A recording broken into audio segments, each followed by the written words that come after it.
Now, look at the draft on my screen, get this one going. This is an old set, by the way. This one is actually one of the first sets that were played. Let me see.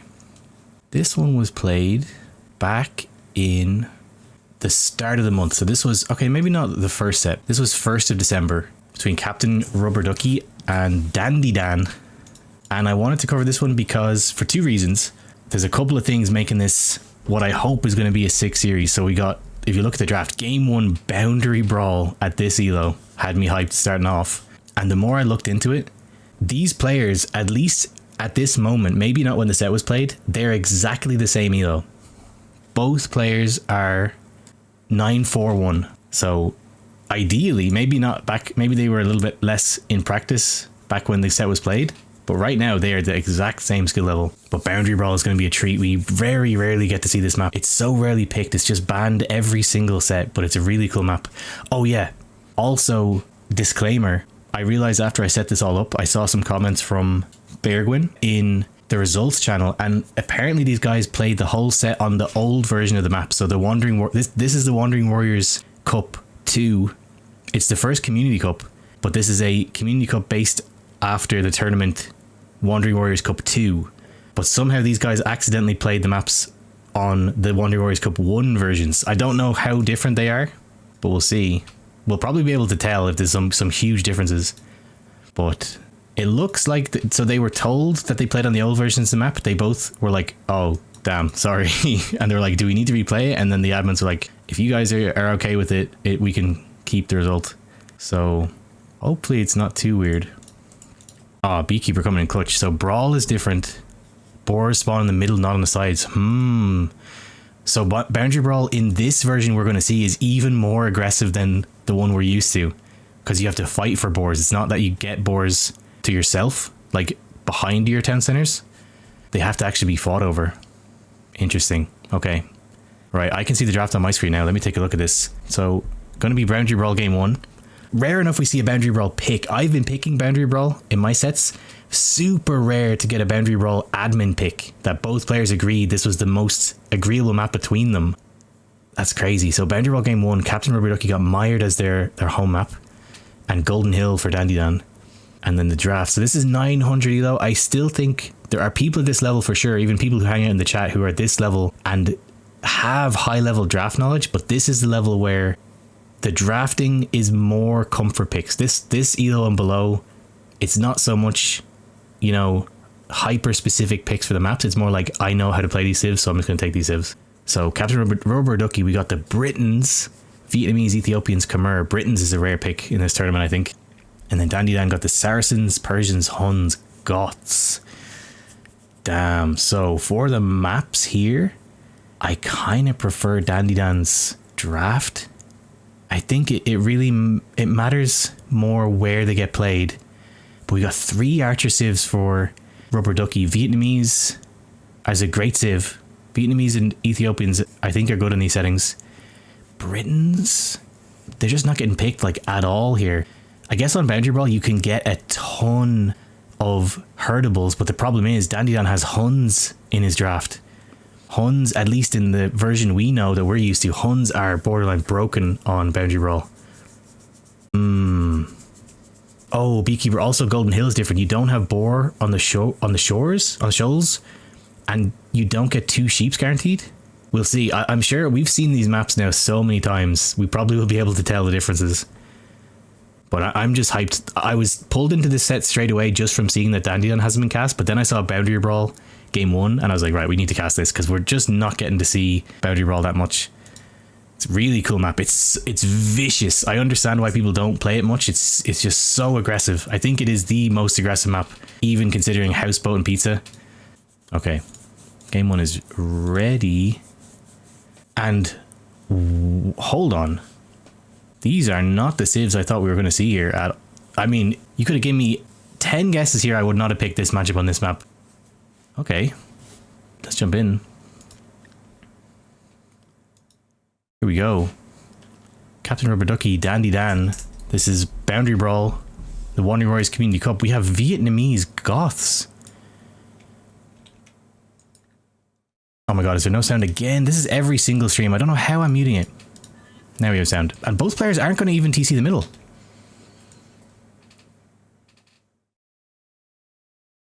Interesting. Also, first thing sticking out to me from this being the older version of Boundary Brawl is there not like way more trees here than we're used to? It actually looks kind of difficult to get a TC down if you had to. Like, you could maybe squeeze it here, here, here. Maybe this is part of the change. Also, kind of seems like there's less buffalo, or maybe I'm just imagining that. I think there's way more in the version we're used to. This looks like way more trees though in the center, but both players opting to TC the outside.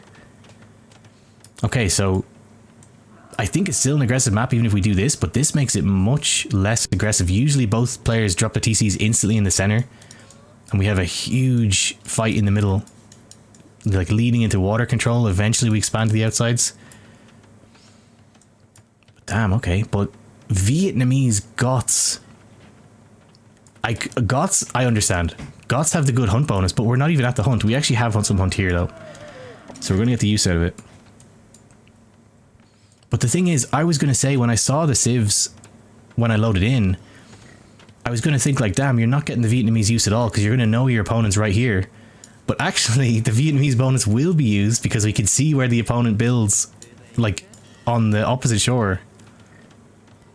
So that's kind of huge for CptnRubberDucky. DandyDan's going to have to scout where RubberDucky ended up building. But RubberDucky from the Vietnamese bonus is going to know straight away. The moment the TC goes up, he's going to be able to see it. Super interesting. We're back to listening to these water buffaloes screaming in your ears.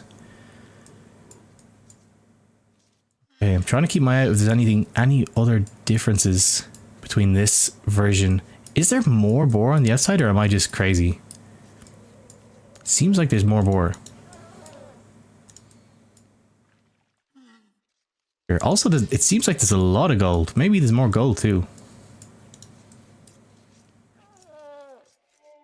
Remains to be seen. I think this matchup at this elo though, I'm kind of scared for CptnRubberDucky. We'll see how it goes. But 1000 elo and below, I think Goths are the 1000 elo killer. Very difficult. It's difficult to deal with the civ in general. But if you can't apply pressure to the Goths, if Goths just get to late game, there's many matchups they just win by default if the player just goes for any standard build. Especially against Vietnamese, Huskarls are very difficult to deal with. See how it shakes out. But I was confused because I think maybe even CptnRubberDucky was thinking the same. I was pretty sure DandyDan was going to take Huns here. I guess they want Huns for Mired. Still a good pick. The Huns on this map. But again, if you take Huns and you don't TC the center, maybe they're not as good. No, they're still good. The hunting course is just kind of crazy. You zip around. It's almost like a mini land nomad. You run around, pick up all the buffalo. Your opponent gets none of it. Wait, both players going for their docks, getting set up. DandyDan on a lower vill count, but not that much less idle time. I think they just were a bit later in dropping the TC. See how we get on. Pulling in some hunt. A lot of hunt here for the Goths. It's actually pretty nice. Goths obviously got their hunt bonus. Their hunt lasts longer. We're a bit idle though. What are we? We're focusing on something.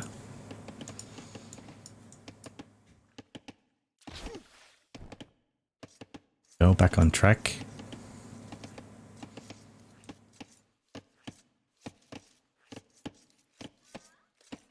On Mired with 2 horses, yeah, it can be good, but then you need the APM.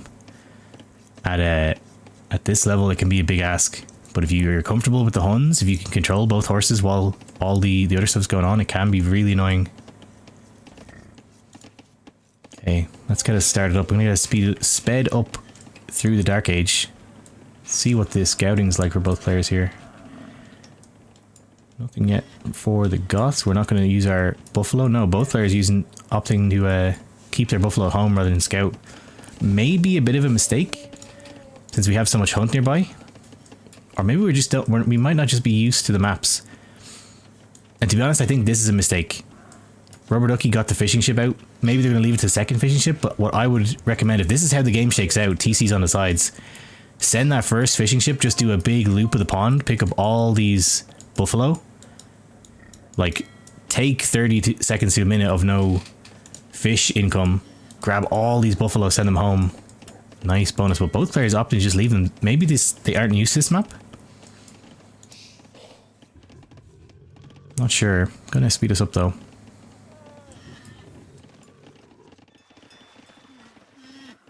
Yeah, like with the transport.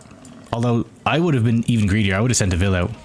I want to grab these because they're only here for a short while. It's up for grabs for both players. But CptnRubberDucky gonna click up on 16 Vils. Super short click up time. Gotta think about it a bit longer for DandyDan. This might be too... We do have the fish, but this is gonna be a super small economy coming into fuel age. We do have a gold right next to our TC. That's pretty handy for a Vietnamese start. And obviously feudal and at least the beginning of Castle Age, Vietnamese are going to be fine. It's when we get into Castle Age and especially Imperial Age when they're going to start to really suffer against the Goths. Oh, where are we going? We're going to go back to the middle. Ooh, we're going to... I like the efficiency. You're going to take some deep fish. How often do you get to see Vils collecting from deep fish? But then we're going to build a TC. Or a mill. No, we cancel the mill. Okay. What are we doing with it? So our economy is small, but we have the huge initiative. DandyDan still. We don't even have a second building yet to go up.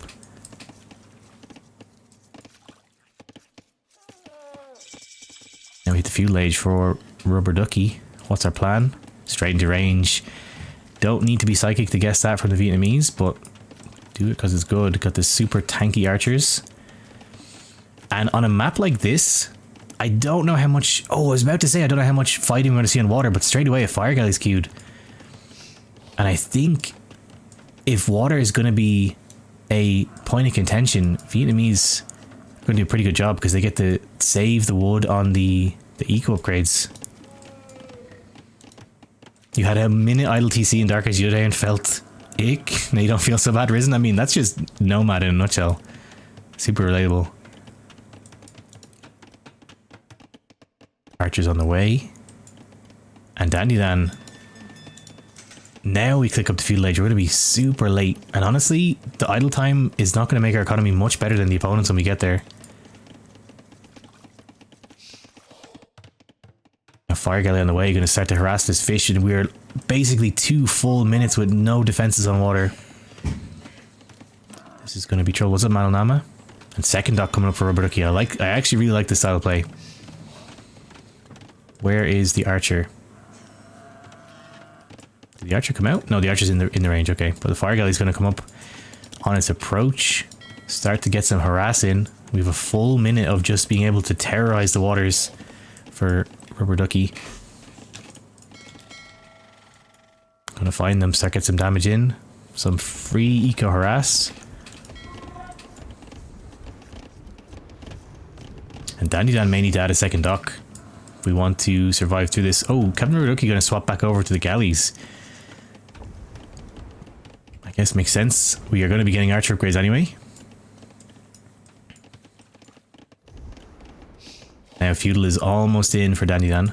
We have so much food for DandyDan. We can just basically click up straight away. If we drop two feudal buildings, we can go straight up. Drop a market, sell 100 food, get a blacksmith, and we're up. We're going somewhere. Where are we going? Oh, we're going to mill the middle. Very risky. When we know we don't have water control, it's kind of risky. We're going to get away with it though. The fire galley's out of position. We're chasing down a single fishing ship. Loved your videos on this map, Gripjuice. Same. I loved your videos on this map. They just feel so good.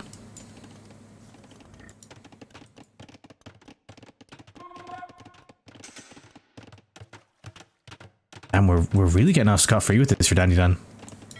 Pretty big fishing economy still, just defended. We have a fire galley of our own.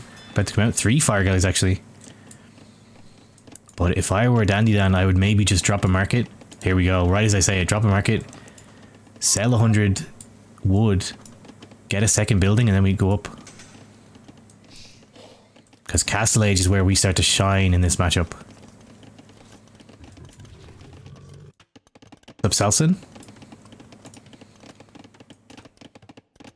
Watching the chess tournament, is that the Blitz?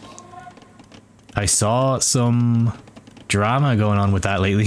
You know, to bring us into a different game, but I saw some of the Magnus Carlsen drama going on.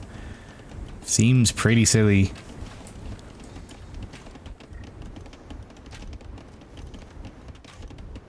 Oh, look at the repairs. Nice reactions. And also the Vils are blocking some of the fire ship damage. No, Vil goes down. We actually have archers here.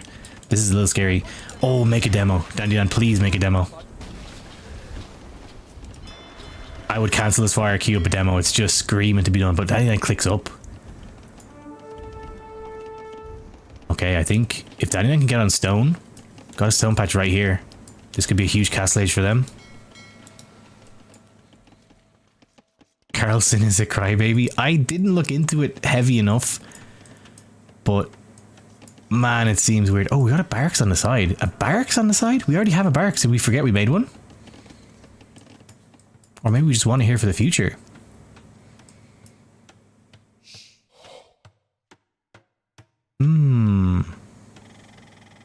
What's up, David? What's up, Evan? Everybody's dropping by.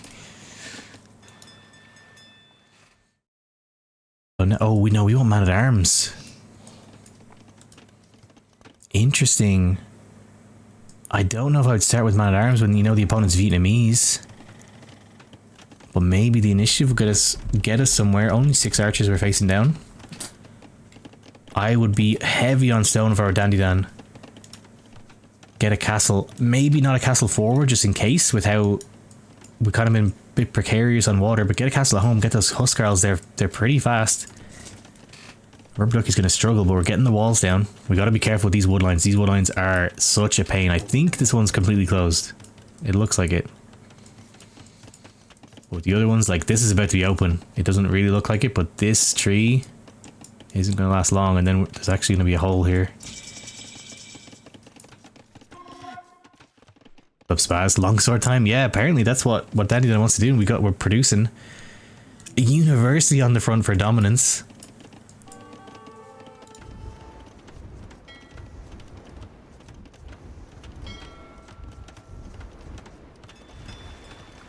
Castle is on the way for RubberDucky. The economy is bigger for now. But our fish was actually completely untouched, despite the fact that we were in feudal for 2 minutes ahead of DandyDan. We didn't get much damage on the opponent's fish economy at all. University first is interesting. Of all the abilities you can go for. Ooh, we're getting some nice damage here though. Archers get in. 4 fletching archers can kill Vils pretty quickly. There's no reason to be backing off. Why do we not just get a Vil kill? Maybe we think there's Vils running. I'm not sure if we saw them though. We could be watching this other stuff going on. Oh, we're gonna TC over here, okay.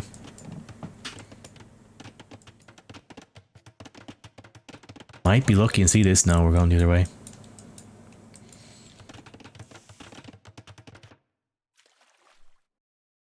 Slowly build up man-at-arms numbers over here. What was the university for? Did something get researched?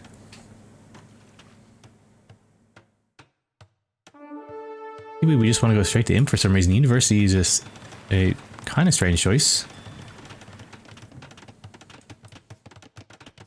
Ooh, we might find this. Gonna be safe on the TC, but knowing about it is kind of huge. Castle comes in. We're just hiding. Okay.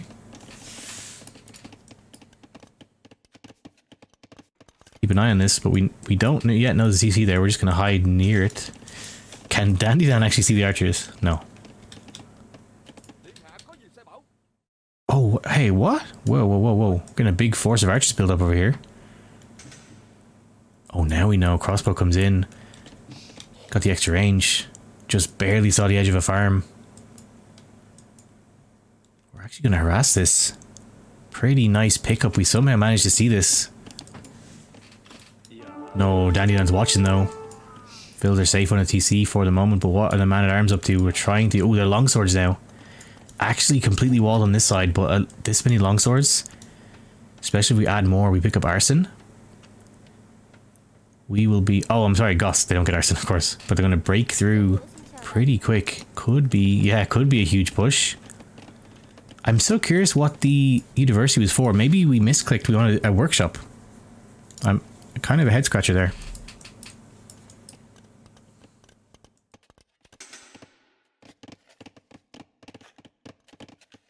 She's going to keep prowling in the wings, try and get some damage if they can find it. Still no bodkin though. We're floating a lot of gold for Rubber Ducky. I wouldn't mind getting a market drop down, sort the economy out. Do we have a market? No, we don't, but the longswords are here. I'm going to start knocking on the door. What are the archers up to? They're okay. Second infantry upgrade coming in. We're just going to do a huge wall behind. And honestly, this isn't that scary of a push. If this university was a siege workshop instead, though, could be huge push territory. But as of now, this is the Vietnamese. They have an archery range at home. Just keep producing, and these will go down.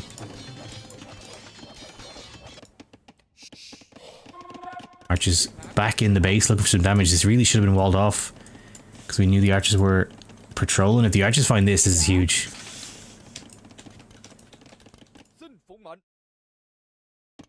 About it. We managed to get the wall off, but it's going to go straight back down. We need archers. There's archers in here.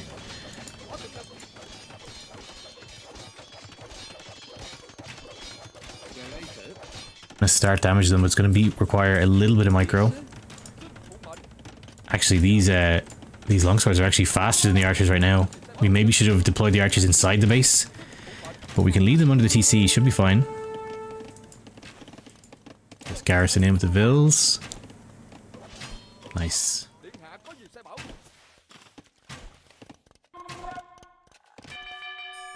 Ooh, we had a town bell wrong. Now we have a siege workshop on the front, so maybe it was a misclick with the university.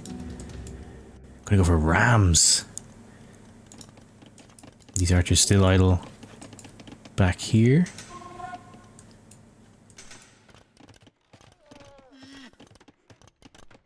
Rams and longswords. I would like to see at least one mangonel getting that in, or maybe a scorpion.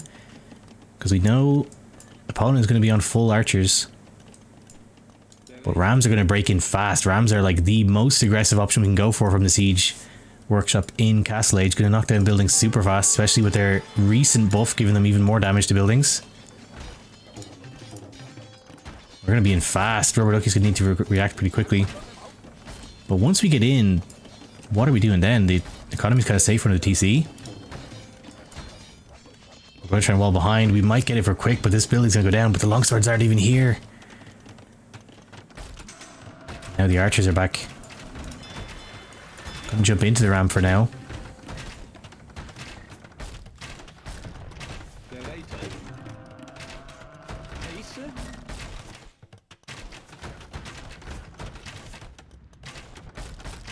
Just gonna continue to push the rams. The crossbow are gonna take a million years to kill these rams, but they will eventually go down.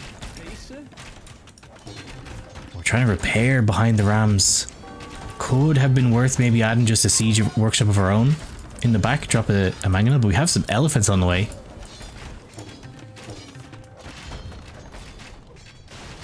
Now we're open.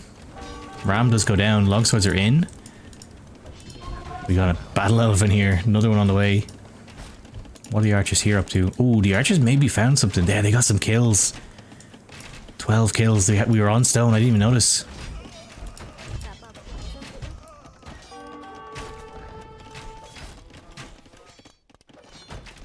Push gets fended off, but I noticed we added a monastery straight away. Nice.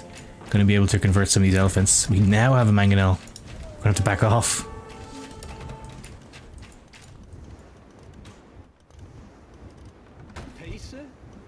Mangonel getting chased down by the elephants. Where's the monk? It's on the way.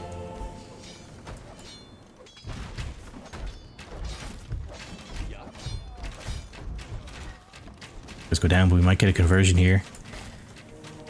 Elephants got a bit of a conversion buff, but they still are countered pretty hard by monks.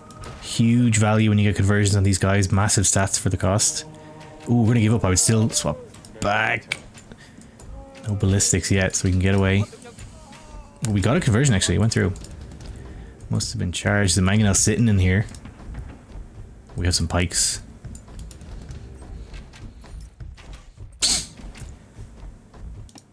Now the archers are back on the move here. DandyDan needs some stone secured. and we need a castle because I'm honestly a little bit confused about the longsword play. Maybe we just wanted even earlier aggression. But the most surefire way for DandyDan to win this game is going to definitely be Huskarls. Might get one conversion here. Nice, we got a conversion on the high health one. Pretty big value. Going to try and get a castle at home. Just block this gap if we can. Pretty tough, a lot of APM for this elo, but we might get it blocked. Nice, nice. Okay, we close off the gap. We're going to get the castle down. And the push is going to be stopped for now. But these archers are still being a menace.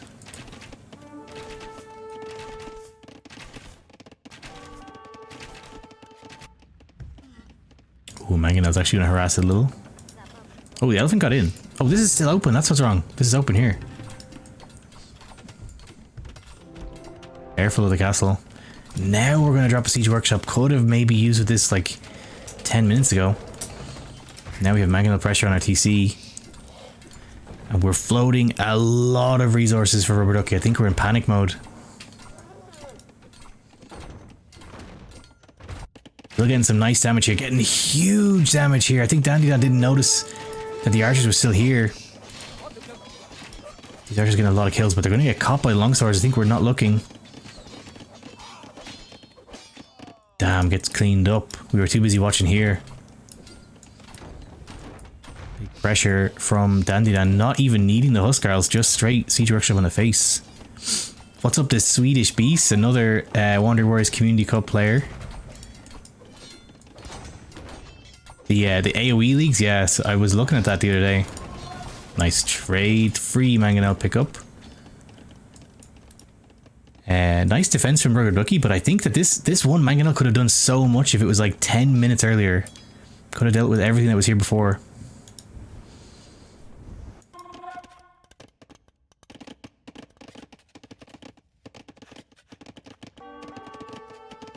Both players need to start spending their resources. We have a lot building up. RubberDucky's trying his best.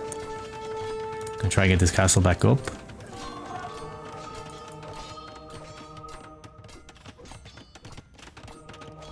Ooh, conversion on a villager came through. Need more villagers building this though. It's slowly going up, but the longswords are being menaces. They kill vills so fast. Ooh. Yeah, we just need bring way more vills. Just get this up, then we can rebalance.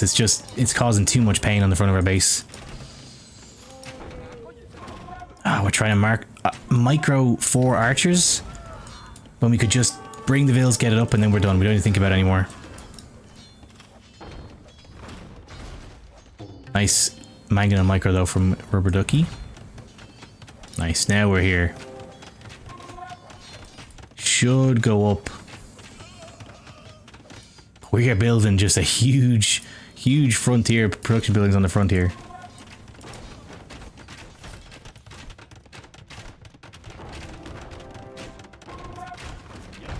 Okay, now we're safe. This castle could have been finished a while ago, save us a lot of headache, but now it's up.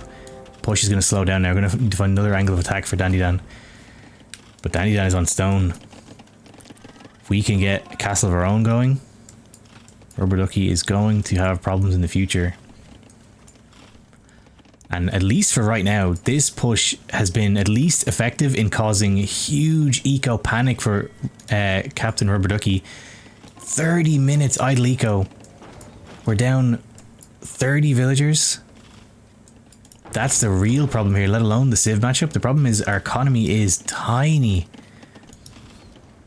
It's really struggling. We need to get vills producing again fast. Get some farms up. We need to get a food economy.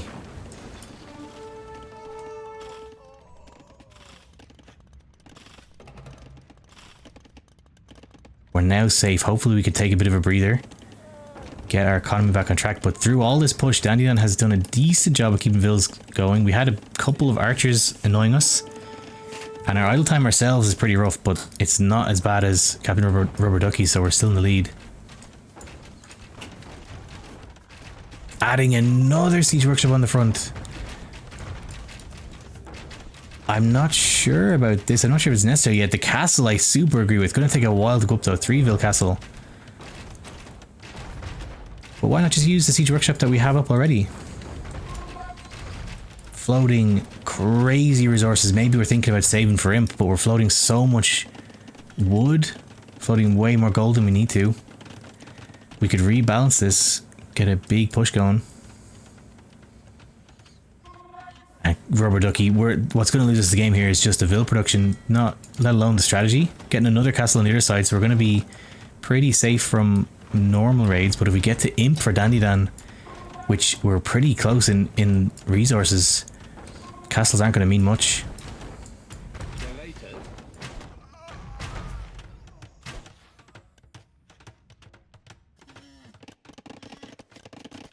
I'm worried for Rubber Ducky now. Gonna try and TC the middle, get some space that the opponent doesn't know about, although they might know about it. Oh yeah, I forgot. No, on this map you can just see the whole center. So that's an immediate target for DandyDan. Gonna be an undefended TC right in the center, if we can notice it.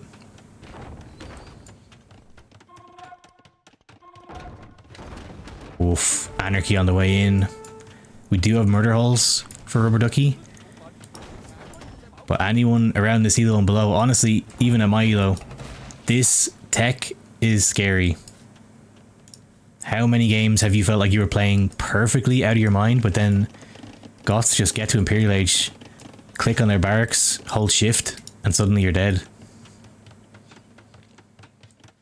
Here we go, already starting 14 Huskarls in the queue. Only 2 production buildings.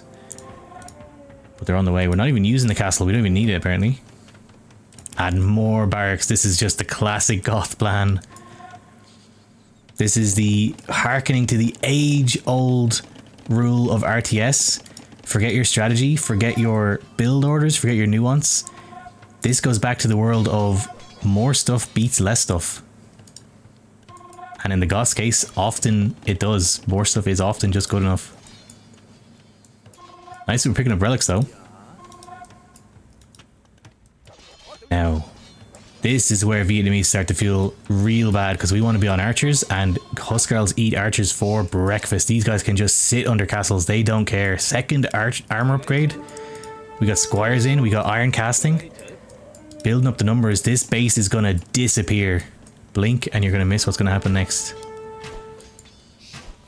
I really think this is going to be, we might not even need imp. It's going to be just Rubber Ducky sees a massive Huskarls and then surrenders.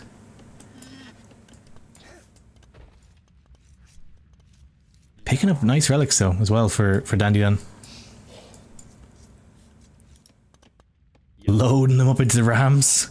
Honestly, don't even need the rams. This is just for like Huskarl delivery service more than protecting the Huskarls. Here we go.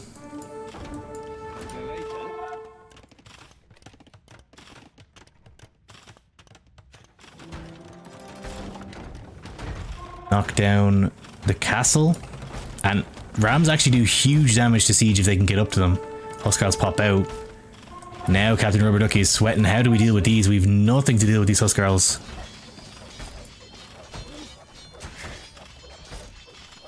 Base is going to disappear.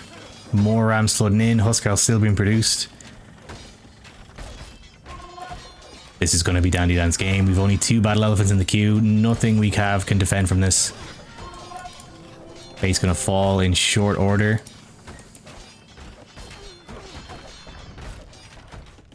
Castle goes down, TC goes down. The rest of the base is going to follow soon unless Captain Rubber Ducky can answer this.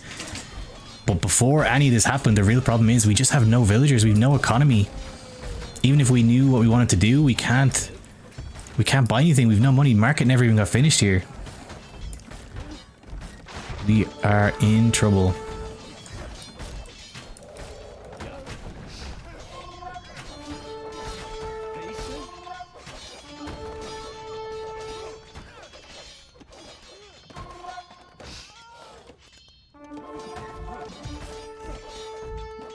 You hate to see it. You hate to get it done to you more than you hate to see it, but you still hate to see it. It's just annoyingly effective. I think everybody who's played Age of Empires for any amount of time has experienced this. Very relatable.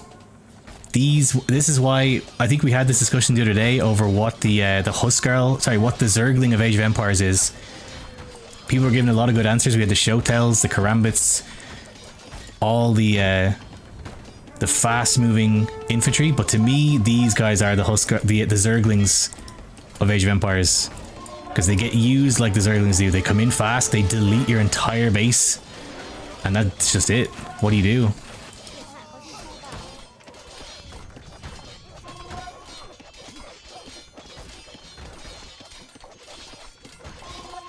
Base is going to fall as quickly as the first one. This is going to be DandyDan's game, I think. We just don't have the economy at all for RubberDucky to stop this.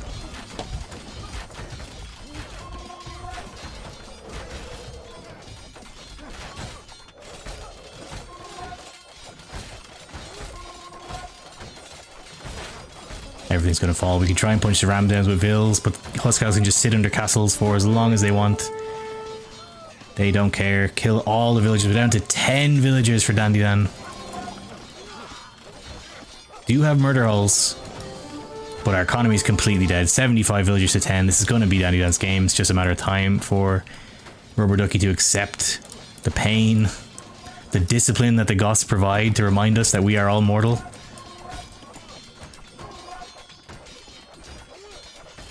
Pain. I think Vietnamese are dead. They need to win early. The best way for Vietnamese to win is to win early. Like every civ, there's very few civs that can deal with this. You never want to let Goths get to like late imp. We didn't even need imp though. We're just castle age. But let alone the civ matchup, we just stopped making villagers for RubberDucky. That was the main issue. You can deal with Huskarls, like champions do okay against them. Gunpowder, even though they have such huge pierce armor, do okay against them.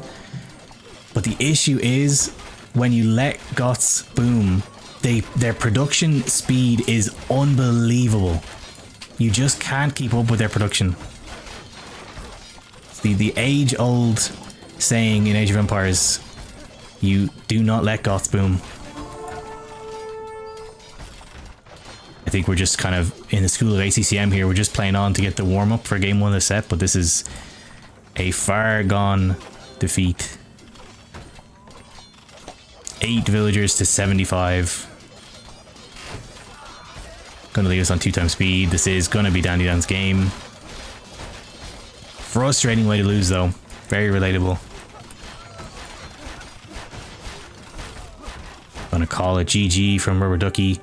Goths doing Goths things as God intended, as Goth intended. Game 1 goes to DandyDan. Nice Goth play, had a strategy. Rough matchup for RubberDucky in the best case scenario, but we got so rattled by the starting push that we just completely stopped villager production. I don't think we got higher than like 40 vills. That was what really lost us the game, let alone having to face down the Goths and their Huskarls. Let's see the stats.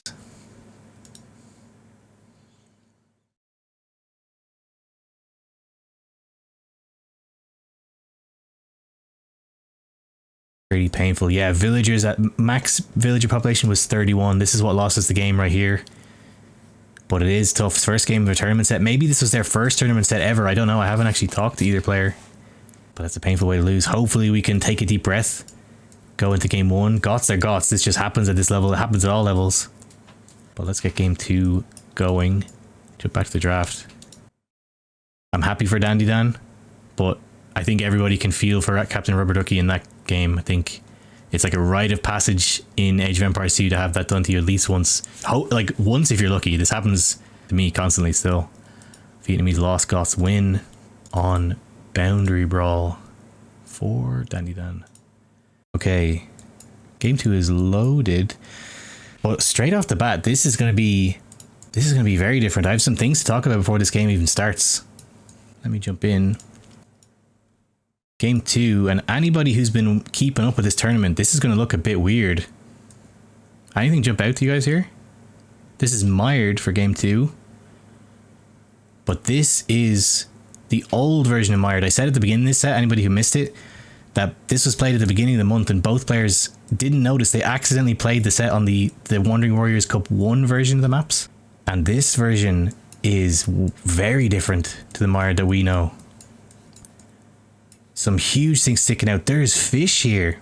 There is fish in the center. Only shore fish. But there is fish. That really changes kind of the dynamics of how the game goes in the middle.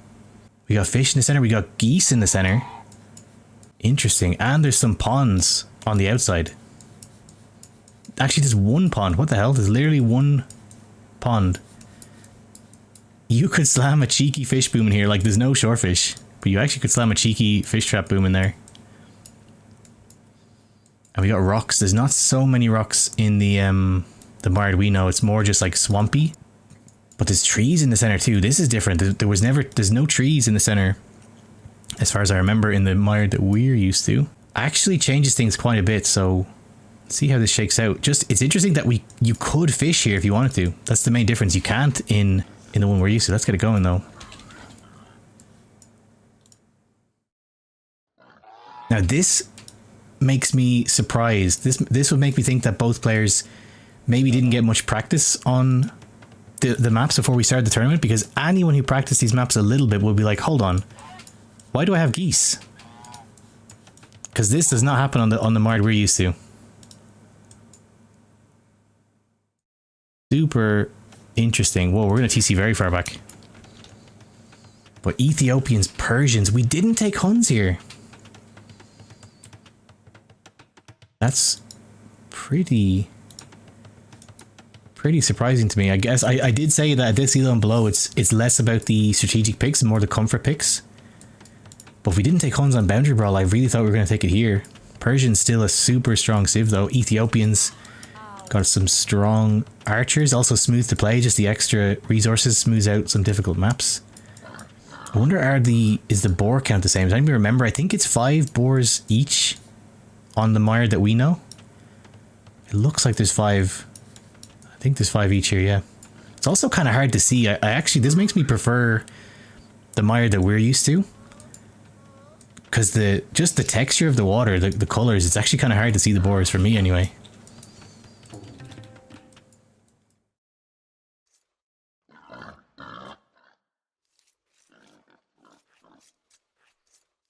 Okay, let's get us going. I'll speed us up a little bit, see if we're going to see much action in the middle. We have RubberDucky coming forward anyway. We're going to go straight for our... No, okay, I thought we were going to say we're going to go for opponent's boar. We're going to pull in some boar to get started. Let's see if DandyDan looks kind of content to stay here. We want to contest the boar as quick as we can if we're going for it, but maybe we just don't care. Maybe we're going to ignore the middle. And I've just noticed too... Okay, I was about to say, I just noticed there's no deer, but there is deer patches. And am I crazy, or are there no tigers on the Mired we're used to?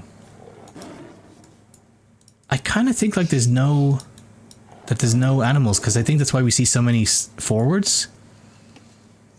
Maybe I'm just misremembering.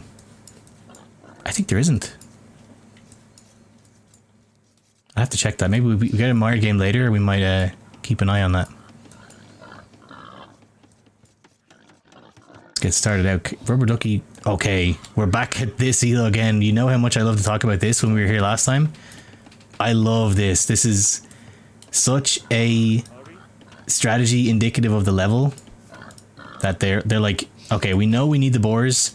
We know we could pull them the whole way back with some micro, but we're like, nah, that's too much work. Drop a mill, we're fine. We get the food. What does 100 wood matter? Nice, I really like this actually. We can have all of our boars done before feudal age, before we get pressured, and then we're just fine, just back off. RubberDucky is going to just do the standard approach, just pull the boars.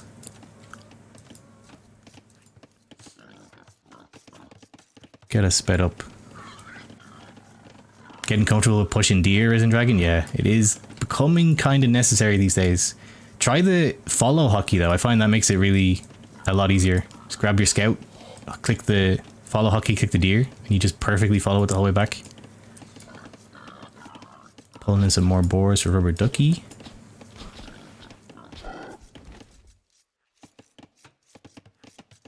Bit of idle time for both players, and we're actually down in vills for DandyDan, same as game 1, but it's not because of a difference in idle time. It's just we were later to build a TC because we decided to go so much further back. But maybe we'll pay off because our TC is going to be a lot safer. Really nice wall off here.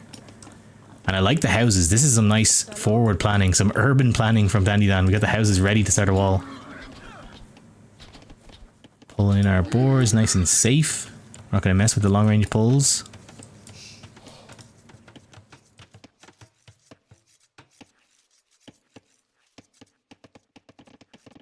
Okay, we're getting closer to the end of this Dark Age.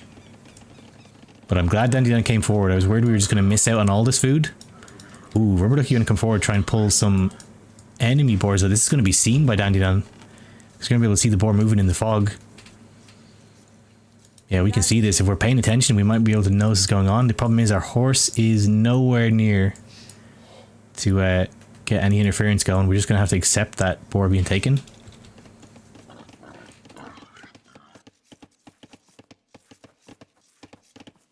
Nice little micro from RubberDucky though. That's the difficulty of these long boar pulls. And at this level especially, this is harder than it looks. Oh, Vil is okay. Vil's fine.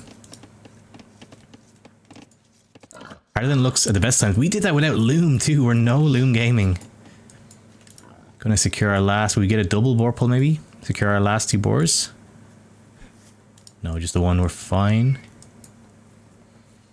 Maybe. Oh, we are going to pull the second one just to be sure. So that makes me think DandyDan did see this boar get taken. We're just going to pull both in to be safe. Are we? I hope so. Yeah, we are. Nice. I love this. So we did see the boar get taken. We want to secure the last ones for ourselves. But now we want to get these boars eaten and get out of here before Feudal Age comes in. Barracks is on the way for RubberDucky. Walls are a little bit awkward. Maybe we're just not sure where the opponent is. Oh, we do actually know where the opponent is. We're walling the wrong side of our base for now, but we can just quickly close this side. This is a really nice wood line though, to be fair. Got a farm economy going even already for DandyDan.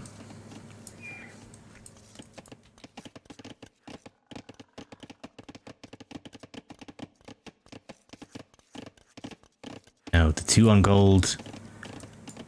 I imagine we're going to see some archer play, but maybe we're just going to go straight to Castle Age. It's pretty low Vil count to click up on though. But we obviously all... Oh, we managed to get another board. What happened? Hold on. Was there one I missed? Or did we actually manage to get that stolen? Oh, there was one here I missed. Okay. There was just an extra board here for RubberDucky I didn't see. Fair enough. Oh, DandyDan I think knew about it, or maybe we're just checking. Oh, we might just be checking, see if there's any more boards left. Feudal Age comes in. DandyDan just got a sudden surprise. Archer Rage getting slammed up. Oh, RubberDucky has the initiative here. Double range opening. I genuinely do this build a lot in my own games. Double range Ethiopians, like super low eco. Just hit your opponent's base with like 6 fletching archers ridiculously early. So it's so risky though. Like if you don't get damage, you just die. Here we go. Let's see if we can keep the production up. 3 archers in the queue. 4 archers in the queue already. We're going to be hitting the opponent's base super hard, super early.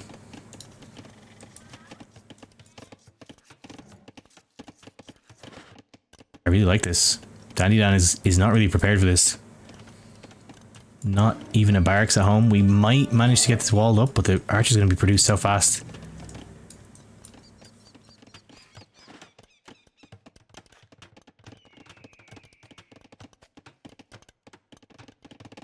Would be huge. Now if I was RubberDucky, I'd be moving out with 4 archers, but maybe we're going to wait till 6 just to get that huge hit. You want to take your 4 and walk, and while fletching is upgrading, ideally you can land just as fletching comes through. Huge timing attack. Now Feudal comes in for DandyDan. Stable going up for RubberDucky. We're going to stay in Feudal Age. From the archers, 6 archers out on the field. Got to get them moving. Both economy upgrades coming in for DandyDan. Horse dodging some arrows here. Okay, you can just go to Castle. Yeah, we actually are going straight up to Castle Age. I thought we were going to see some scouts being produced, but no, we're just going to use stable as our second building, go up. Oh, we don't have a blacksmith yet? Okay, this kind of makes this push a little bit weaker. But still, 6 archers in Feudal Age are 6 archers. And we still are yet to even have a barracks from DandyDan. Oh, this could be huge. This might force out a tower. It might force out some Vil kills. We can't actually stop this at all.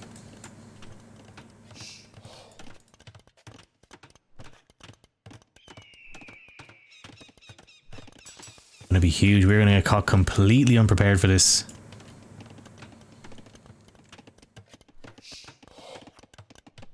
Seen? No, we haven't noticed. Gonna lose some Vils here. This is without fletching, they can kill vills this fast. Oh no, fletching is in now. Never mind.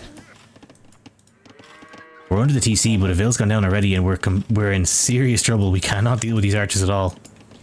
Oh, we could maybe slam down a quick wall here. That would be huge. We could grab a vill, drop like a gate or a couple houses. Archers come through here, we are in trouble. Do we know this is open? Yeah, we do know it's open.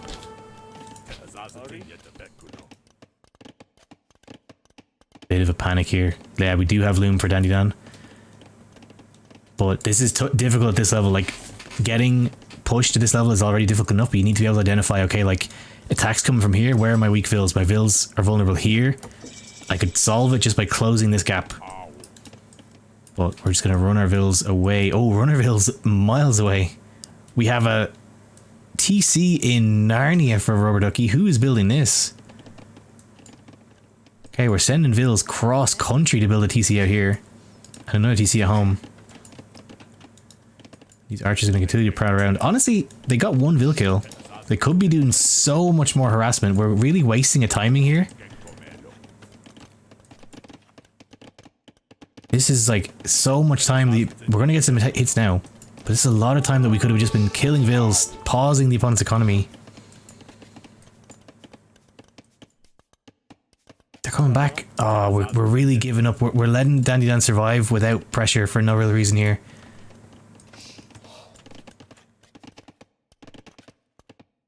You're spending everything you're not spending on economy. If you're spending on military, you want the military to get value. Where are these vills going to take some berries? I think we're still in a great position though. We're down, honestly, a lot of villagers. Idle time has been an issue for RubberDucky through both these games, but now we're going to have 3 TC up soon. Hopefully we can keep them producing.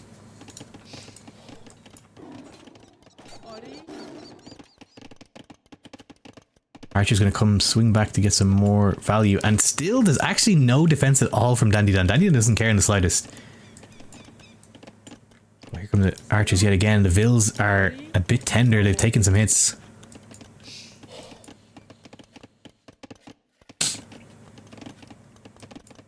We need a blacksmith. I mean, sorry, we need a market. We have a lot of gold for DandyDan.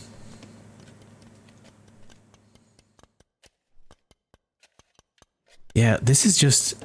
It is difficult. We're trying to, you know, control our whole base, control everything that our game plan.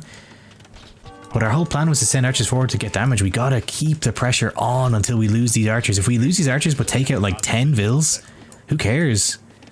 Gotta play dangerous, see if we can pause the enemy's economy, get some hits. There's so many low vills. That's a free vill kill there. Free vill kill there. Oh, we might get one. Nice, okay. We're getting some value. Castle is on the way for DandyDan, but I can't believe DandyDan is being let off with getting all the way to Castle Age through this pressure. Now it's your crossbow. Oh, we're gonna find these vills. This is pretty huge. Yeah, we see them. Vills are running, but they're gonna get caught on the flank. That's some nice pickups. These vills are even low to begin with. But as we all say, we all know that T90 meme.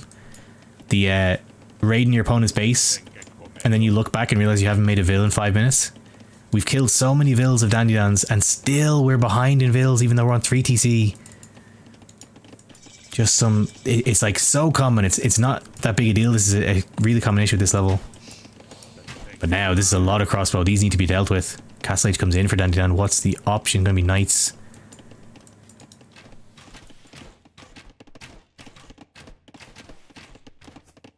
Crossbow with still only fletching, so a knight or two could clear this up, but 10 archers. They can get some damage. Another vill pick, pretty nice. Gonna have a TC out here. Oh, it's seen by RubberDucky. It's RubberDucky's horse here.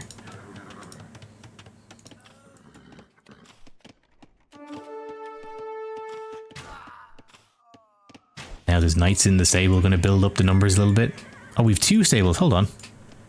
Oh, there's 2 stables right here. I thought there was a forward one. So we got double stable production coming from what we can afford. I think we're doing okay for RubberDucky, but the 2 TC may have been a bit preemptive. We just don't have the resources to produce from 3 TCs. So Maybe these resources could have been better spent on army at this stage if the army was what we want to do, but now the knights are on the way. Knights with level 1 armor. Bloodlines is in. Gonna get some nice Vil picks though. Oh, we have super early ballistics. This is great. Gonna get some huge kills. Okay, now our value... this has been huge value now. Suddenly at the very end, we got a massive pickup. I like it. This is pretty worth for RubberDucky now. If we can get some night kills too, that'd be great.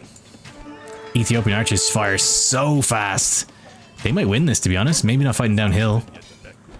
Nice little bit of micro. Got to stop micro. Take a step. Fire. Yeah, they're going to win this. Huge value now. Suddenly it's paid off. We got a lot of night kills. It's the power of ballistics and bodkins in now too.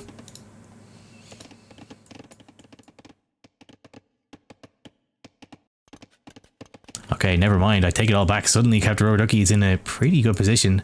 Taking the Vil lead. We just got to get our Vil production on top. Oh, castle on the face on the way in. But if we're going to do this, just spend all our food on villagers. Just slam until we hit 0 on villagers, then focus on the push.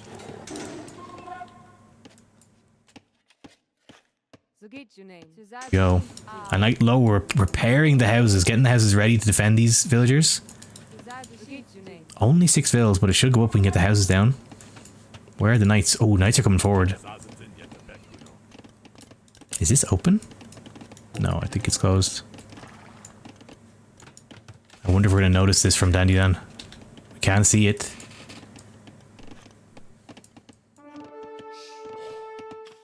Knights are going to run through. Oh, trying to wall it off, but not quite in time. Gonna get some damage, but under 2 town centers. We gotta be careful. Knights are only at level 1 cav armor. How's the castle doing? It's on the way up. Oh, we noticed it though. We're gonna just pull back.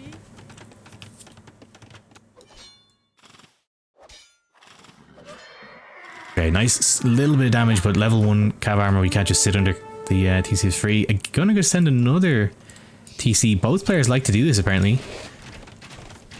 We get pushed on one side, we just run to the other side of the map, try and hide a TC away.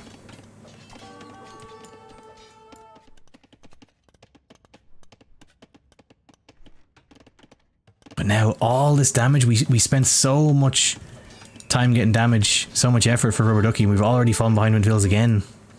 We lost a couple of vills, but we haven't been producing. 32-minute idle time. Just all the TCs, it's compounding. Gotta get some farms going, gotta get some vills producing. But maybe we could win just directly through military. Maybe we don't need the economy.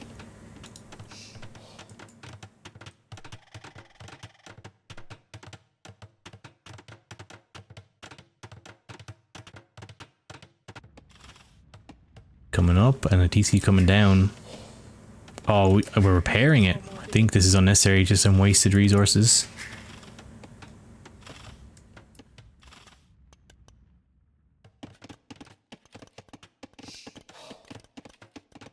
Kind of big chilling for the minute. I'm gonna speed us up a little. Oh, nice. We cleared up the vills.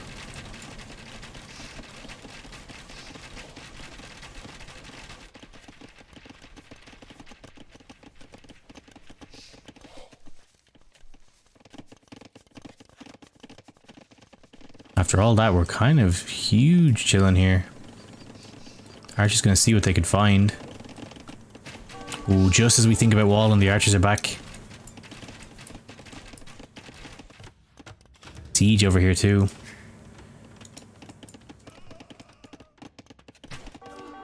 Okay, now this Bodkin Ballistics 9 archer is going to be shooting vills down every volley. And we've just nothing to deal with it. We're too reactively queuing units. We wait until our vills start falling before we start queuing knights. This is going to be pretty rough for us. Still got the vill lead though. For DandyDan. And we are intent on trying to repair the CC under the castle fire. Adding a 3rd stable. RubberDucky says, stop that. Stop repairing this. I want to kill the CC. Get out of here.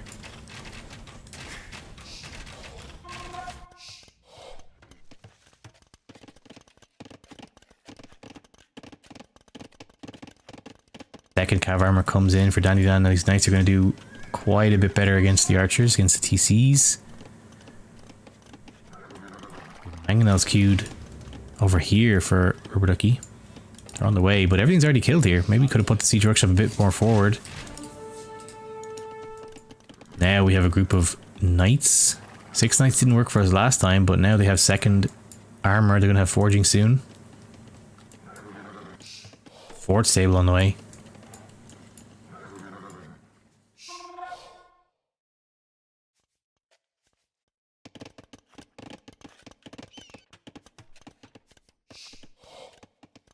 Crazy as simple as queuing villas keeps you in games. That's just the thing. It's like the most overgiven tip ever, and I think people just write it off too much, but it really is the most impactful thing you can do at pretty much any level of play. Is just lock down your vill production. Gotta be careful here. This is actually kind of a nice push coming in. There's 2 show tails in here. They're just running so slowly. I didn't even notice. Just passing. But just more vills means more resources, means everything just works better for you. Losses feel less bad, wins feel stronger. You can replenish so much faster. Your army is just always bigger. Oh, we're going to try and get some defensive walls down. Another castle directly on the face for RubberDucky. I really like this army. This is like a super AI army. We got 2 like generals in the front with their swords. Little group of archers, the 2 siege weapons. And they're just strolling, they're on patrol. Who is building this castle? These guys. This castle is going to be a problem for DandyDan. Designs a lot of farms, denies our wood, denies our TC. Oh, we're actually in. I didn't even notice. We got through. There's actually nothing here. The vills are all in the TCs. These are second armor knights, but we can't just sit on our TCs forever. Some camels on the way. So now this castle's gonna be a big problem. Pull back the knights. What's our answer to this? Honestly, we're gonna have 18 knights soon. I think that could actually deal with this force. The problem is the castle going up.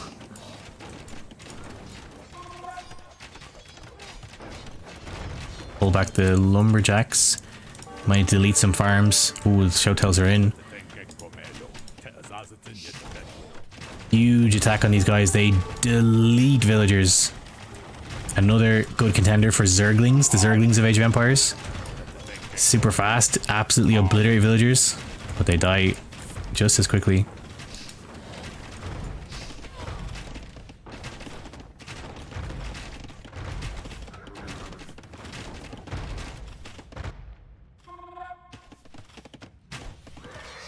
We're gonna dive.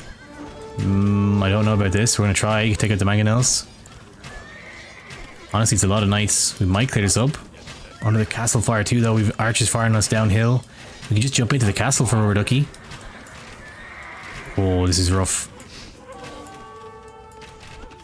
We had another TC added back here too, though. But it's just using it. We're like, I think RubberDucky's biggest problem at the moment as a player is vill production. It's obviously this is stress of the tournament set too. Maybe they normally are on top of their economy. But we're great at adding economy. We're pretty good at army, pretty good at pushes. We just need to make villagers.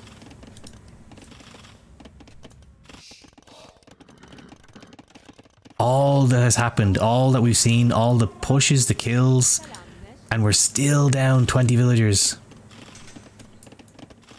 Still down 3k res. Pretty rough, but we're in a nice tactical position, and that might be enough in this game. At this level, feeling like you're losing is as good as losing. Camels on the way. I love the way that RubberDucky likes to move the units like this. It's like the it's like a campaign. Cardinals coming in, supported by some archers. Should be able to take out these knights. The ram's gonna fall too.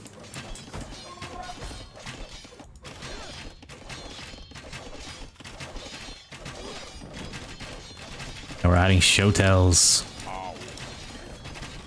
I think if Huskarls weren't in the game, I would choose these guys as the Zergling. They feel the most like a Zergling. They're fast, super high attack, but they're not, you know, super durable. But I think the way Huskarls are used feels the most Zergling-esque to me. Karambits are a good choice too, yeah. Gebetto. Gebetto are like more Hydralisks, I guess, because the fact they're ranged. Or maybe Gebetto are the mutas, the Mutalisks. What are the Ultralisks then? Elephants? Elephants, I guess.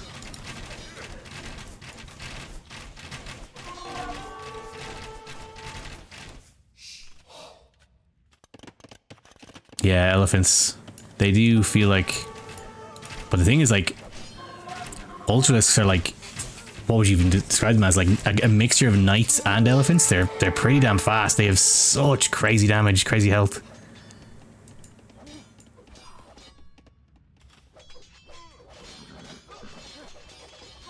I think now we've taken the Vil lead. Finally, but it's been through military force rather than economic production for CptnRubberDucky, but now we are in a huge position. 1 TC left for RubberDucky and it's under target. Archers on the way.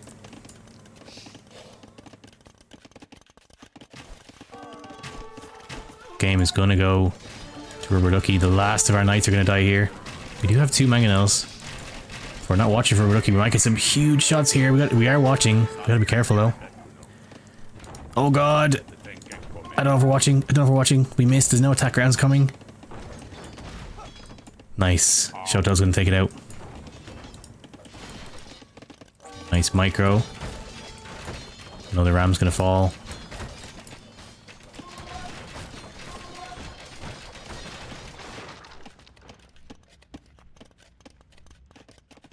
And this is just how RubberDucky likes to end games, apparently. Who needs siege? Just drop a castle on the face, say, get out of my game.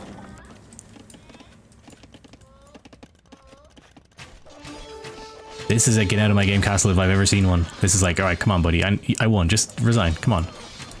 Well, let's be honest. The economies, after all this, still aren't that different. Only 5 Vils ahead. And DandyDan still has a 3k res lead. Definitely is not, you know, over. The problem is DandyDan just has absolutely no military. RubberDucky has a huge force. I think this is going to be the end here, unless DandyDan wants to run again, but where do we run to? Castle will go up, and then what? I'm going to try and get some value here. Where are we going to go for? Oh, the archers. Nice bit of micro.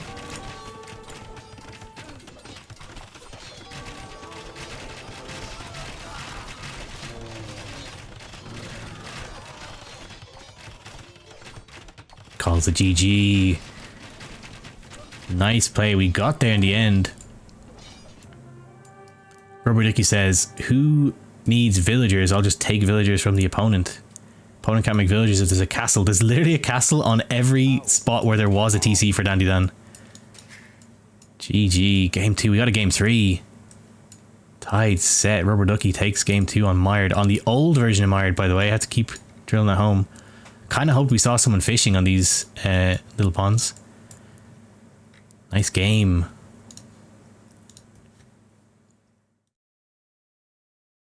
Hydralisk for Gebetto. Yeah, if we're going unique units, then I guess they're closer to Hydralisks. But I guess like archers are just Hydralisks. So maybe archers are like the Marines.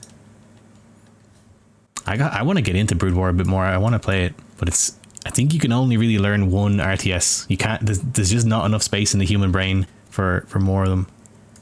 That was a nice game. RubberDucky shook off the nerves. We went full aggression. DandyDan just couldn't handle it. Couldn't keep the military pressure back. So we have a game 3. Let's jump back to the draft. Okay, that was a Ethiopian win. Persians loss on Mired. Went to capture RubberDucky. Tied set. We're going to Golden Hill for game 3. DandyDan's home map. So, Golden Hill, game 3. And we've got the Britons Khmer for CptnRubberDucky left. Saracens Huns. So if I had to guess, I would think we're seeing a Khmer Saracens match here. Malanama, you're thinking Britons Huns. And we're going to go into it. You are half right, Malanama. I'm half right. So I thought it was Khmer Saracens. You thought it was Britons Huns. We gotta meet in the middle here. We have Britons Saracens on Golden Hill, and this is the old version of Golden Hill. I have to keep stressing this every time. There was a mistake by the players. This was played like almost a month ago, and it was accidentally put on the old version of the Wandering Warriors maps. And for what I can see off the bat, it looks like there's less boars. Looks like there's much less shorefish. They're super sparse. And this, you got berries in the middle. This is new. And it seems like the guaranteed sheep also is missing. That's what Beekeeper was saying. Looks to be true. There's usually 2 sheep here you can pick up, or maybe 3, I forget. 2 or 3 sheep here you can pick up as you walk off the island if you choose to. But yeah, it looks like he gives us some berries and some berries in the center. And usually players are relying on the shorefish in the early game, though. It looks like it's much more difficult to do. They're really far from where you would build your TC. Interesting. Let's get going. Britain Saracens. I really thought we were going to see Khmer here. Maybe this is a comfort pick for CptnRubberDucky. Saracens should do fairly well here, though. One of the better civs for surviving if they can't get onto the main island. Got those nice market trade rates. Gonna get TC straight away. And this is a trend for DandyDan. We like to take a minute to think about when our TC is going to go up. We want to find the perfect spot for it. There we go, we made a decision. But this has caused a little bit of trouble for DandyDan in the first couple of games. We just are down vills because we take so long to put our TC up.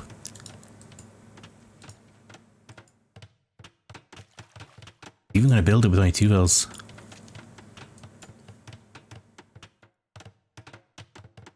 Speed up to get us started. Let's see, with the TC positions, this is a pretty nice generation. Like, we got a really nice wall with the help of our wood, but maybe we don't want to use the wood line. Because we could, a castle could fit right here if we wanted one on the face for RubberDucky. But pretty handy, you could just wall here, you're done. For RubberDucky, our TC is very close to the water. Oh, we're going to go straight back to the center. Interesting. So we took the 3 vills that built TC, and we're just gonna send them straight back to the center, build some houses, build a mill, start taking some berries. Try and get some control in the center from the get-go.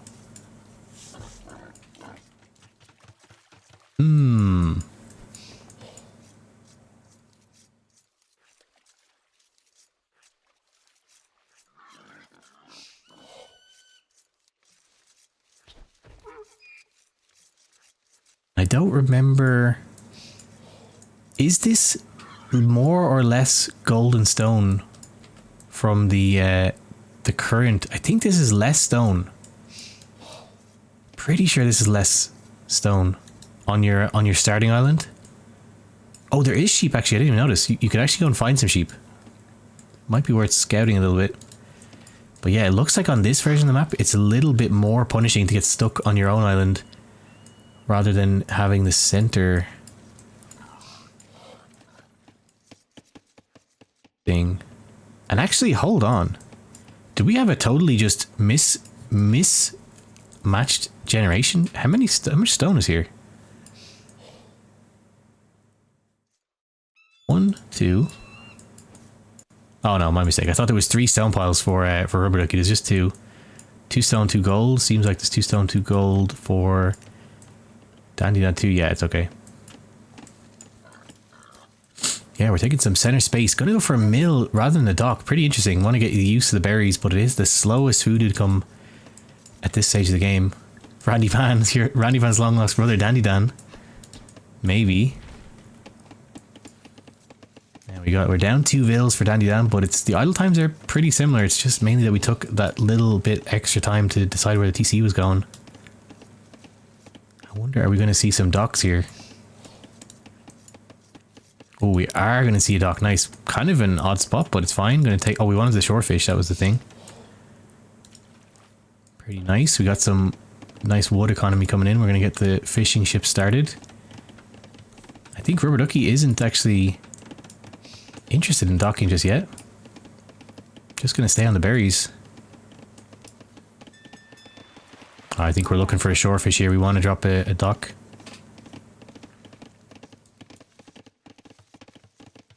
Gonna just give up, drop one here.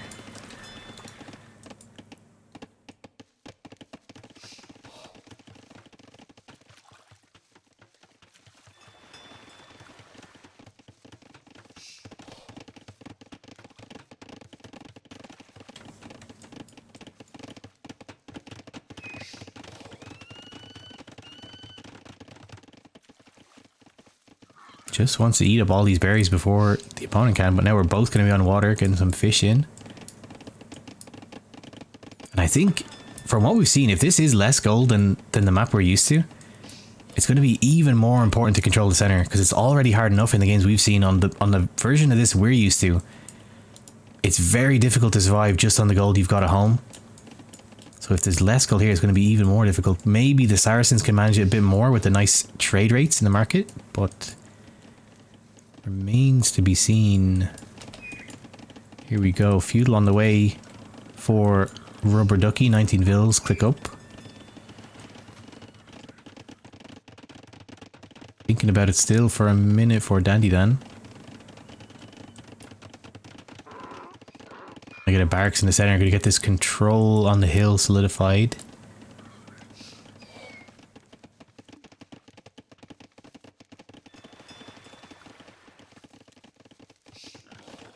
Now, Feudal going to hit another trend that we've been seeing. RubberDucky hitting Feudal Age before DandyDan has even clicked himself. Maybe we're going to just see a straight fast castle. Ooh, range going up straight away. This just seems to be a comfort style of play for RubberDucky.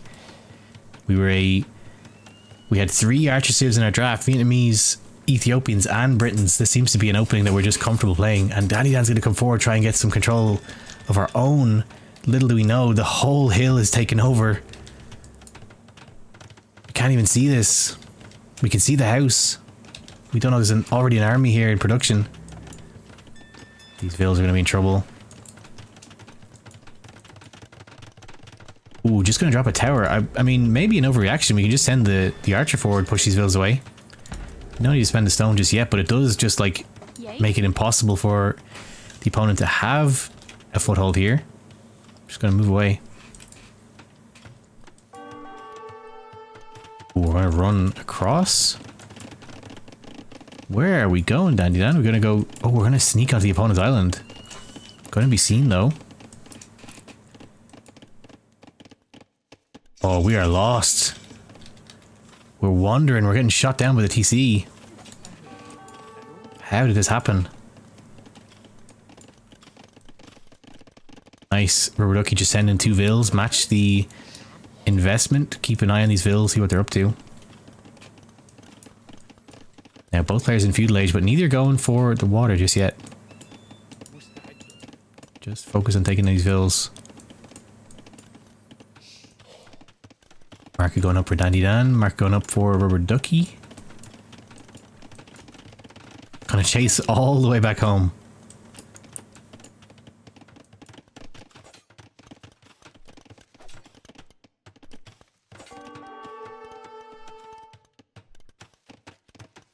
Outpost just to keep an eye on this vill. You've caused enough suspicion. Where'd that vill go? Oh, they're still chasing all the way back to the corner.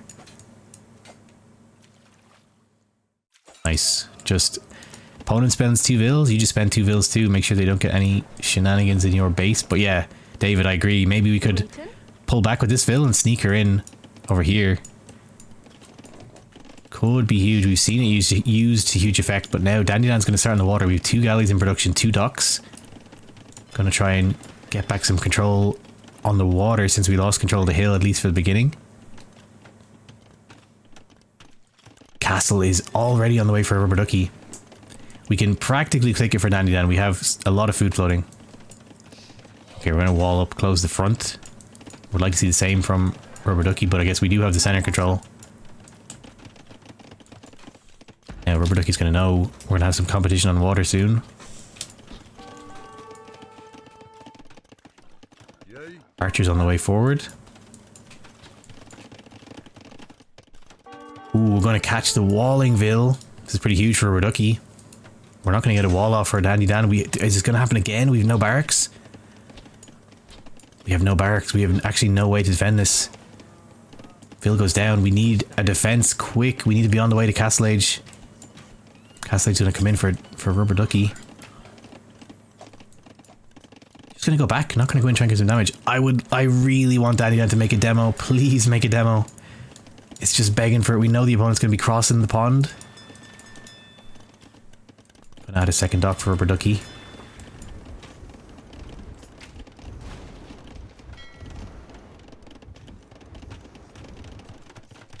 Blacksmith on the way. We're gonna send 2 villas to wall, but this ville's gonna get caught again.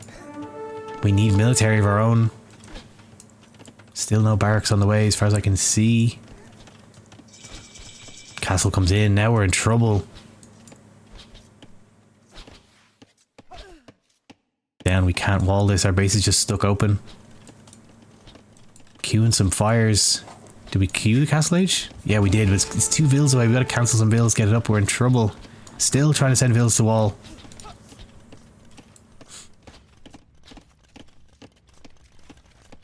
Second TC. These players love TCs far from their main TC.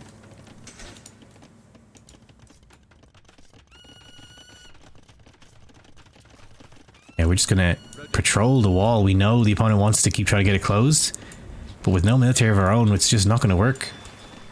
But a demo here would be so huge. I would love to see a demo queued. Now Castle Age is on the way for DandyDan. 4 fires on the way.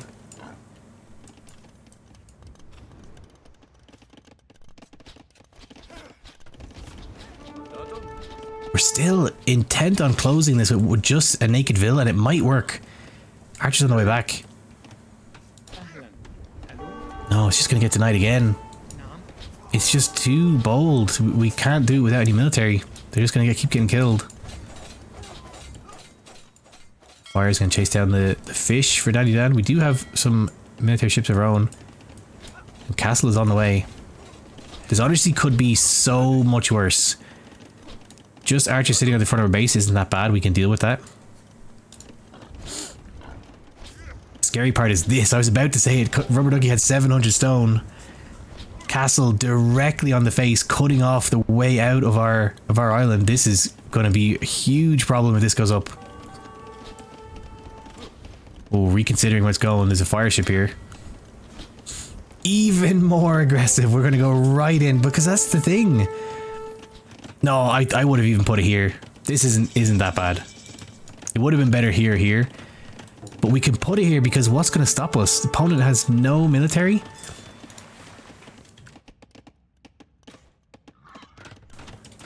There's just nothing to contest us. We can do whatever we want because there's just no military presence for DandyDan. We got a barracks. We need this barracks like over 10 minutes ago. Castle's gonna go up, and then what do we do? How do we get out? How do we fight back for control of the hill? I think this is gonna be RubberDucky's game. Mameluke's gonna be on the field.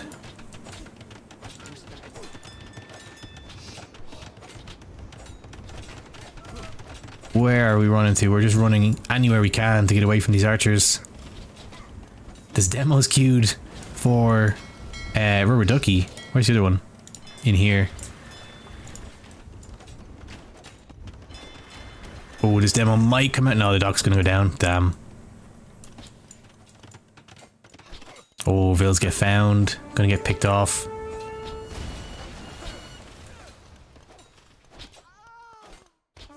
This is gonna be RubberDucky's game. I can't believe it. We just didn't make any defense at all. I Siege Workshop, but maybe too little, too late. But this seems to be what both players like to do. Both players, we've seen it through game 1, game 2. Anytime they get a little bit of pressure, they just build a TC like in Narnia, miles away from their base. Just in the team game mindset, I guess. When you get killed your main base, just try and reboom somewhere else. Hope the opponent doesn't find it. We actually still have a villager in here punching down this castle. Longbows. Longbows on the way from the Britain. 12 longbows in the queue.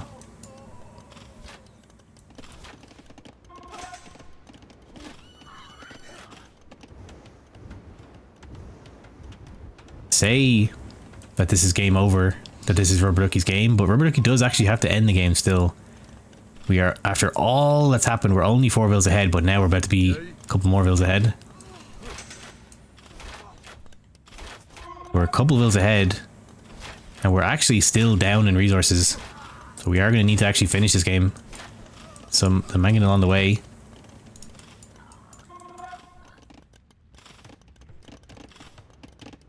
Oh, I think there's a gather point issue. Phil's getting caught in the castle. Gonna get TC in the middle. Stable going up for DandyDan. Gonna go for War Galley. At least we're taking strong control of the water for DandyDan. This maybe could hold us in. We have docks on the side. We honestly could get a sneak. I can't rule it out. We're floating a ton of resources. We're not actually out of this yet somehow. I thought this castle was going to be game over. But now there's going to be siege on the front too.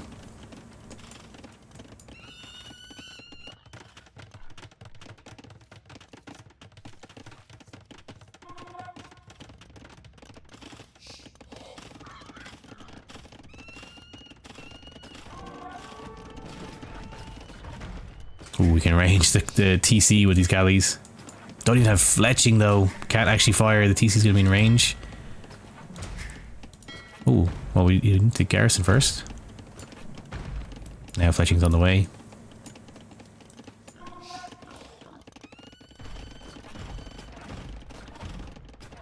And yet again, I'm sorry, CptnRubberDucky, if you see this, you're gonna be sick of me saying this. But the same problem we had in game 1, same problem we had in game 2. After all this, DandyDan is going to catch us up in villagers and pass us yet again. We've 3 TCs and we're still on 35 villagers. Getting some nice little vill picks here. The mangonels find some vills for DandyDan. Push the vills away from the gold. We're equal in vills again. And DandyDan's going to get back in the lead.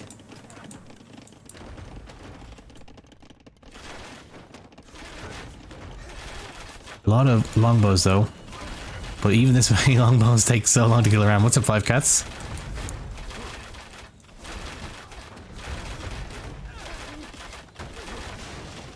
I feel like I may have spoken too soon. This is actually CptnRubberDucky's game to lose. We need to push. We need to end this game. We got all this aggression. We can't just sit on it. The opponent has complete water control. Like, we can't cross here. We're gonna have to push from here. Do we lose the vills? I think we... No, the vills are in here, so we can still push from here. We gotta make some siege. We gotta push on the land.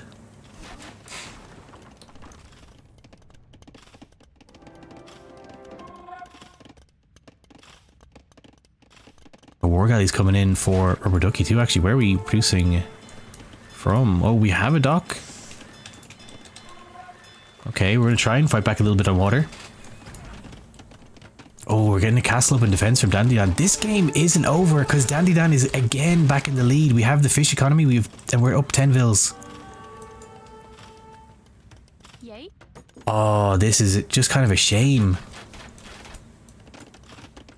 I don't mean for DandyDan. Great play from DandyDan. I feel it's a shame for RubberDucky because I bet this happens pretty often. It's such a frustrating way for your games to go when you feel like you're doing everything right. You're crushing military. You have the great map control, but you just can't outproduce the opponent because our villager population is just always so much lower. We might deny his castle though. This might be huge. He feels good. Like, hit the vills though. Okay, we're here. We're watching. That's pretty huge. We can keep this castle tonight too if we just sit on it with the longbows. There's a mangonel chasing though. But longbows 8 range. Now we have the push coming. Maybe this is going to be enough. We're going to send more vills. So we got to watch this castle for RubberDucky. Keep the vills away. Oh, nice. Getting some good kills here.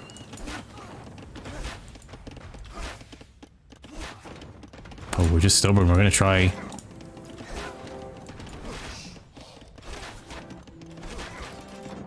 Each workshop goes down.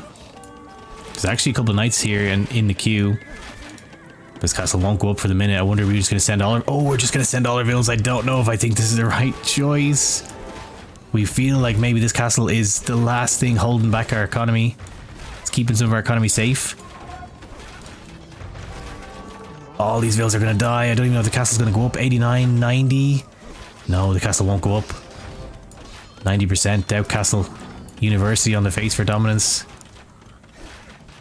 And the vill count has tipped back in RubberDucky's favor. For the moment, it's going to go back over again because we're still not producing villagers. How did the water go? Oh, there's galleys in the dock. We are producing knights.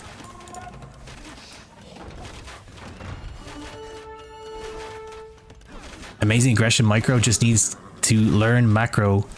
You've lost games just like this. Yeah, it's so relatable.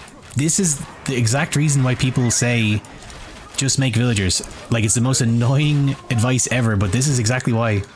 I think it's going to be enough. The military presence alone.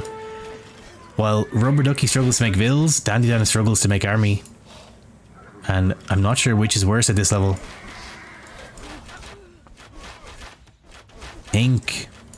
I think this game goes to RubberDucky. We'll see. The longer it goes, the better chance DandyDan has, but the push is on the way.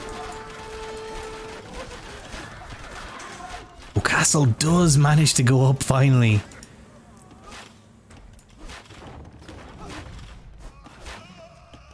I can't believe that. Gave up so many vills for the construction of this castle. This castle was paved with blood. More knights falling.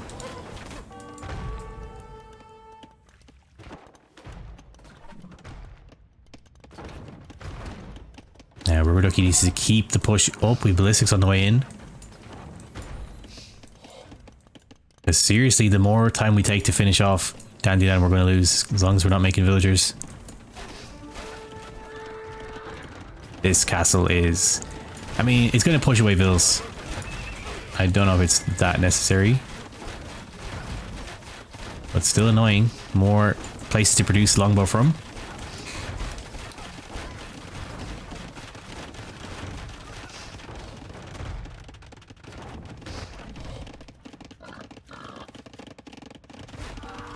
And still, already we're 10 vills up again for DandyDan. Still producing more. We're going to be able to afford more TCs. I still can't call this game. I keep thinking that RubberDucky's got it, but they were just not booming. So DandyDan's able to catch up again. Going to lose some more vills though. These are ballistics longbows now though. And we're going to find this last base. Maybe this is going to be the end of the game. But DandyDan likes to run. These are super long range archers though. 8 range longbow. Gonna get... Oh my god, it's gonna be disgusting. This might be the end of the game.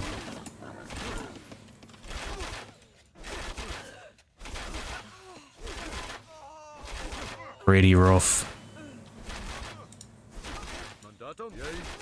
44 kills on these archers. 36 eco kills. We're just gonna make another TC. DandyDan does not like to give up the game easy. If you want to win off DandyDan, you have to earn it. We have Siege on the side. Siege and a stable on the side as well. I like the spirit. Never give up, never surrender. This is pretty rough. Keep getting dragged back down to the same vill count.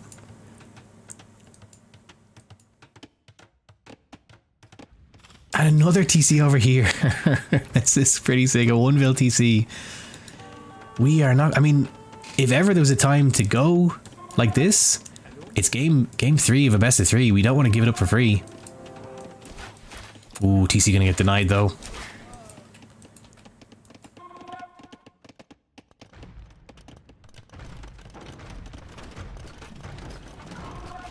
Back on stone. Ooh, nice. We're looking for some stone. We're actually gonna find the other base from DandyDan. There's a ram here. A couple of rams.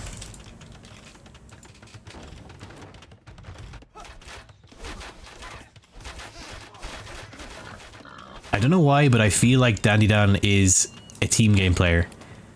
Because this screams of like, oh damn, I lost my base. Okay, I'll just fall back.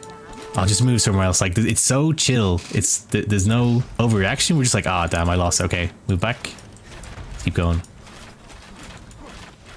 RubberDucky's imp if we made vills. I know, it is so tough. We are remembering sometimes. We vills in the queue. But I feel like RubberDucky would soar in Elo if we can just keep our economy pumping through all of this. Keep the exact same level of play, but remember to hit those vill hockeys. But now we have a push coming on the castle, but vills can punch these down. Some scouts on the field.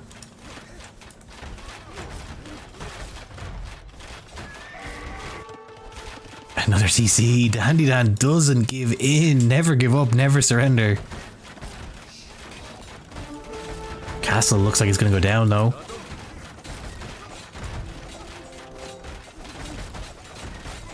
Castle falls. TC is next, and then all these vills are going to fall unless we run.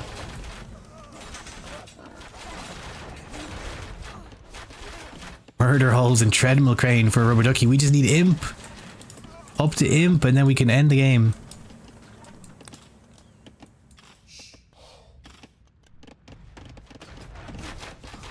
Now we are unfazed. We're just like, nope, play on. As long as we have one vill, we can keep going. Found this though, for Rubber Ducky.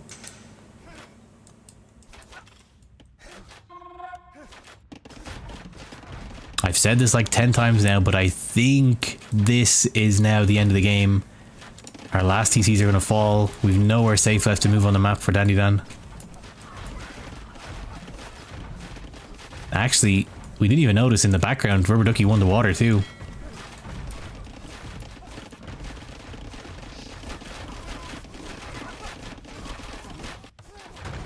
All of our TC's falling, but no, DandyDan doesn't care in the slightest. We just keep moving.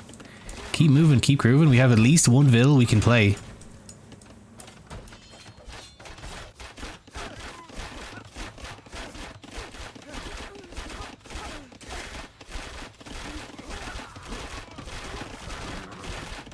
Yeah, we're still fighting until literally our last res is spent. We're gonna make the opponent earn it. And I kinda like it.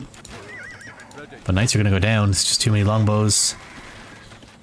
Nowhere left safe on our island. But there is a vill here. If this vill makes another TC... Okay, no. DandyDan finally... Things could happen to Rubber Ducky has earned the win. Gonna call it. Game 3 goes to Rubber Ducky. Damn, that was kind of a sick game. I didn't know who was winning this. This was so back and forth.